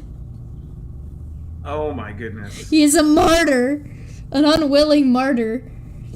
Can you imagine taking yourself seriously while going to the judge and saying, hey, the judge in the case where I was lawfully convicted of tax fraud was acting just like the commies in China, and that's your actual official legal argument that you've submitted to the court. I'm just imagining a better world where Eric Hovind, having already done a hero's work in protecting his family from this crazy person, going the step further and not being a young Earth creationist anymore. Like, you don't have to hold on to your father's teachings to be successful. You can let go of him entirely. Yeah, you could just go do a real job that actually helps people. Or you could still do your ministries and just drop the young Earth creations thing. It's okay. Yeah, you know what? There's a reason that I don't talk about pseudoscience Christian ministries, right? Yeah. I never mention, say, biologos, except in a broadly favorable light when I'm trying to point Christians towards a source that is pro-Christian, that is also pro-science. Yeah. But yeah, there's a reason I don't take apart biologos' philosophical arguments for God, because I don't care. Yeah, it's a totally different it's a totally different conversation, yeah. Yeah, and it's a conversation not in. Yeah. By choice. Right. The misconduct described, I mean, it's possible, maybe Eric Hovind likes to run his dad's stuff because it's the only way he can still feel some kind of attachment to his father. That's some deep shit.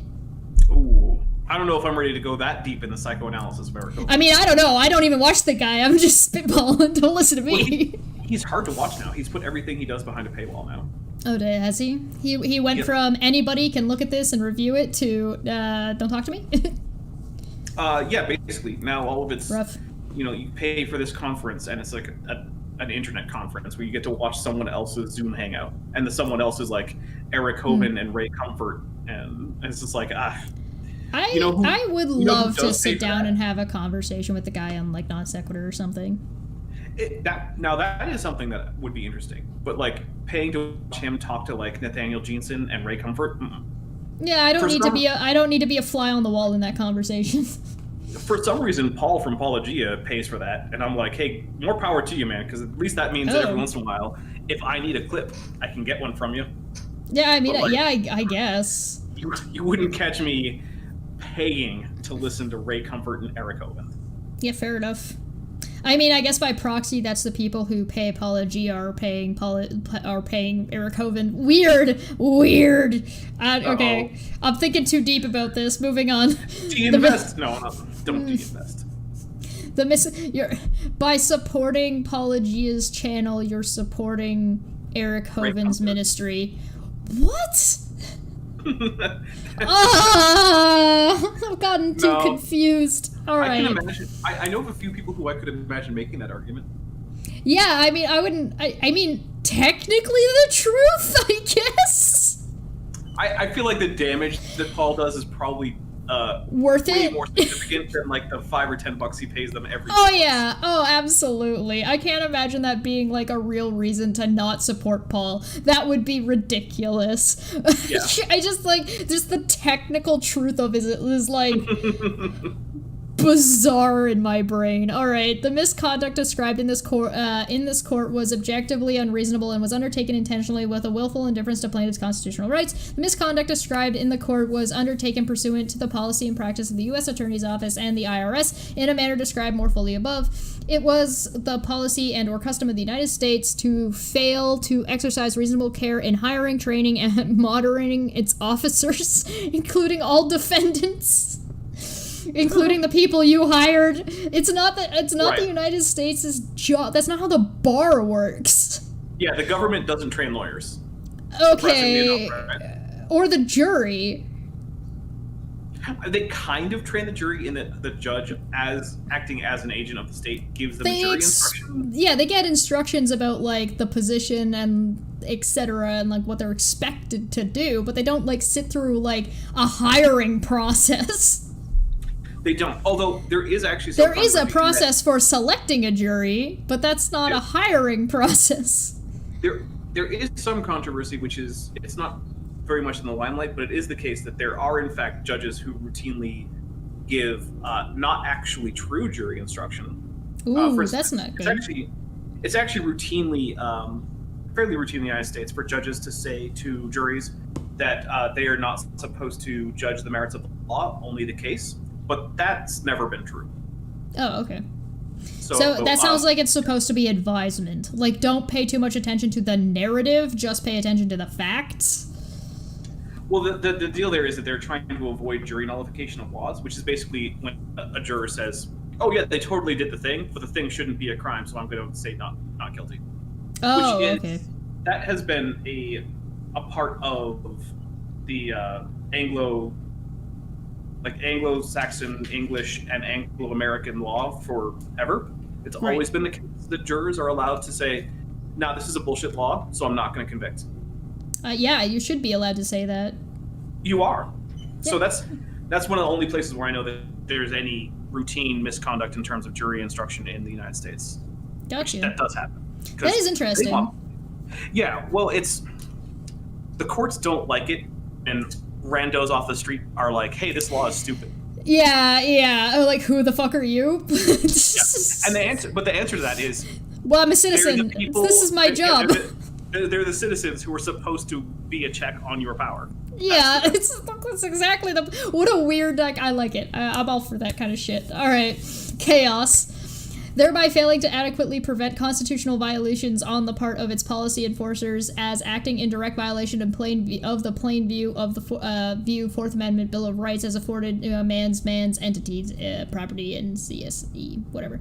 As a result of the above described policies and customs, United States of America and all the defendants believe that their actions would not be reported by supervisory administrative officers, and that misconduct would not be investigated or sanctioned, but would in fact be tolerated, encouraged, and financially rewarded. What? Basically, he's saying, hey, they got paid to prosecute this case. Okay, I mean, I guess technically they did? That's not incorrect. It's because it's their job? Right. Yeah. This is technically the truth. We're back to Paul. Technically the truth. I just know Paul is good. If Paul sees this, he's going to send me like a message on Twitter like, what's up with this? And I'm like, I don't know, man, whatever. It's just weird. It's funny. Stop giving Eric Hovind money. I'm not going to say that to him. He can give money to Eric Hovind all he wants, because that means I don't have to.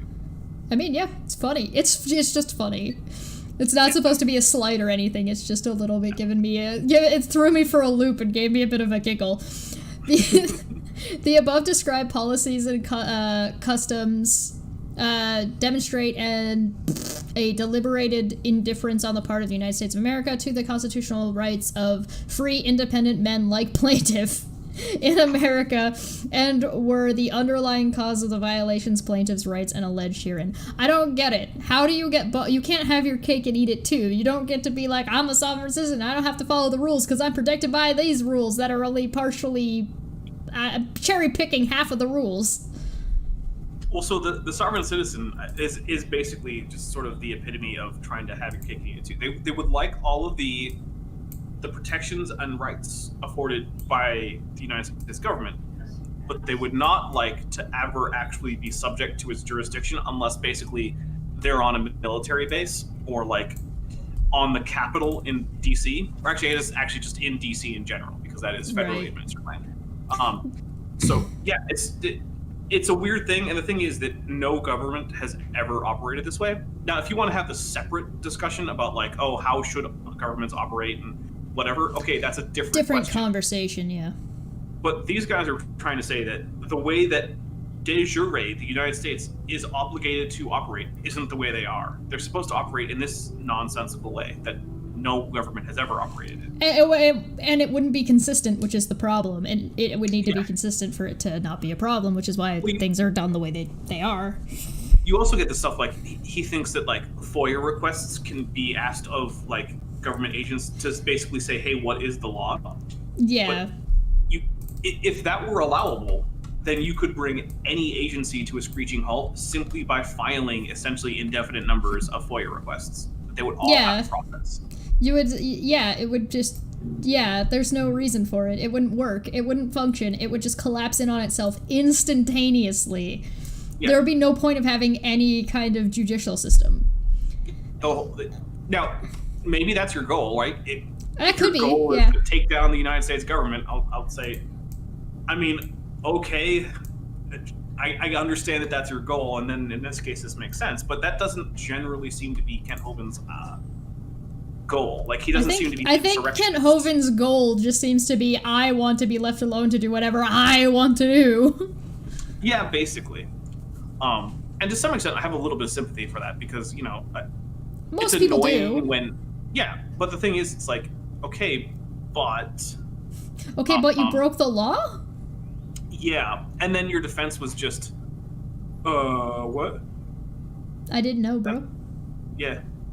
But the thing is, he did know, because... Wasn't me. Multiple She saw us banging in the bathroom. Wasn't me. That is one of the things that's great about it, is multiple of his employees testified, one, that they considered themselves employees, not volunteers, because, you know, that's how they made their money. That was, as you say, their main hustle. Yeah. It was their job. Right. And then, again, there was testimony from multiple people indicating that Kent Hovind would complain about things like withholding taxes, reporting requirements at the bank, and things like that. And that he admitted to doing this. Right.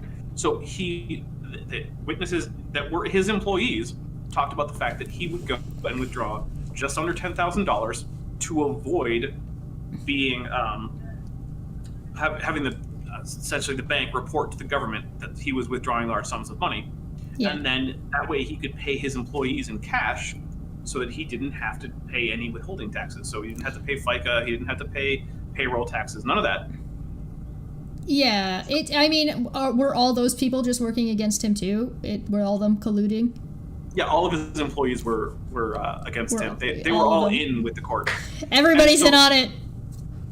And so that's the reason why his plea of ignorance didn't work. Because technically, if he literally didn't have any idea that this was a thing that he was supposed to do, the government would have trouble actually convicting him. Instead, they would probably be able to levy fines for back taxes, and that's it. Right. It was the testimony that he knew full well what he was doing that really sealed the deal on that one. Yeah, and I mean that makes sense, as it should, basically. Right. So we're at the 2-hour mark, so we'll probably wrap it up here. We're on page 20 out of 57. I think we got through a lot of the funny shit, and I imagine it only gets funnier from here. Well, one of the sections is called malicious prosecution, so that sounds fun in and of itself. Oh, goody. Malicious. Okay, so next time we're going to go Kent Hovind versus the malicious prosecution. We'll wrap it up here. Thank you, everybody, for super chatting. Thank you for liking, subscribing, sharing, all that fun stuff. If you'd like to become a member and join the Discord and have conversations, feel free to do that, or join us on Patreon. Go subscribe to Dapper Dino if you're not already. He just hit his 5,000 mark, so there should be something special coming out there for him, and that's exciting. Congratulations to Dapper Dino. Yay! And I have a show tomorrow. And you have a show tomorrow, and I will be back.